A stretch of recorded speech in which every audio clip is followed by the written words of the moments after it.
Hello guys, আসসালামু আলাইকুম। Welcome to medicine and health info channel.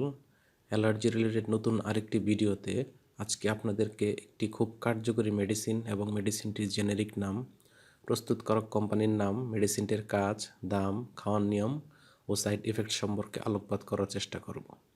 তাই খুব ধৈর্য সহকারে ভিডিওটি দেখার অনুরোধ রইল।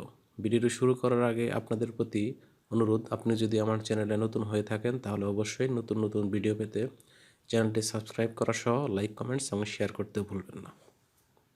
বন্ধুগণ, বাংলাদেশে আবহাওয়া পরিবর্তনজনিত কারণে মানুষের শরীরে যে বিভিন্ন ধরনের রোগের উপসর্গ পরিলক্ষিত হয় তার মধ্যে অ্যালার্জি অন্যতম।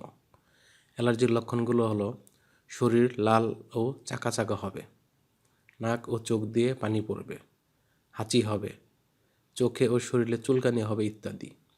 যাদের অ্যালার্জিক রাইনাইটিস বা অ্যালার্জিজনিত সর্দি এবং অ্যাজমাটিক অ্যালার্জি রয়েছে তাদের কিছু অ্যান্টিহিস্টামিন জাতীয় মেডিসিন খেতে হবে বা খেতে হয়। এই অ্যালার্জি রোগের চিকিৎসার জন্য অত্যন্ত প্রয়োজনীয় ও কার্যকরী একটি অ্যান্টিহিস্টামিন জাতীয় মেডিসিন, এর নাম হলো নোজমিন 10 mg ট্যাবলেট। এটি সিরাপ ও পেডিয়াট্রিক্স ড্রপ আকারেও পাওয়া যায়। সিরাপ 5 ml মাত্রার এবং শিশুদের ড্রপ 2.5 ml মাত্রার। এই মেডিসিনটির গ্রুপ বা জেনারিক নেম হল সেটেরিজিন হাইড্রোক্লোরাইড। এটির বিপণন ও প্রস্তুতকারক কোম্পানির নাম হচ্ছে ইবনে সিনা ফার্মাসিউটিক্যাল লিমিটেড। নোজমিন 10 mg ট্যাবলেট প্রতি পিসের দাম 3 টাকা, সিরাপের দাম 20 টাকা।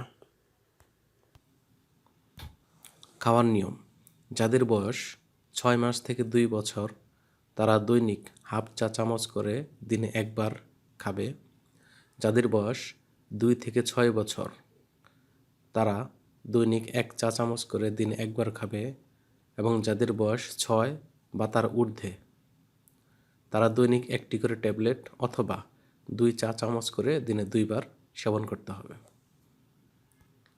এই মেডিসিনটির তেমন কোনো সাইড এফেক্টস না থাকলেও সামান্য ঝিমুনি ও দুর্বলতা আসতে পারে। গর্ভাবস্থায় এবং স্তন্যদানকালীন সময়ে মহিলাদের ক্ষেত্রে কিছু সতর্কতা অবশ্যই মেনে চলতে হবে, এবং সেটি অবশ্যই রেজিস্টার্ড চিকিৎসকের পরামর্শ অনুযায়ী কাজ করতে হবে। একই সাথে ওষুধ ক্রয়ের পূর্বে তার উৎপাদন তারিখ ও মেয়াদ উত্তীর্ণের তারিখ দেখে নেবেন, কেননা ডেট এক্সপায়ার্ড মেডিসিন একদিকে যেমন আপনার দেহের ক্ষতি করবে তেমনি আপনি প্রতারিত হওয়ার সম্ভাবনা রয়েছে। যে কোনো ওষুধ শিশুদের হাতের নাগালে বাইরে রাখবেন। ধন্যবাদ সবাইকে।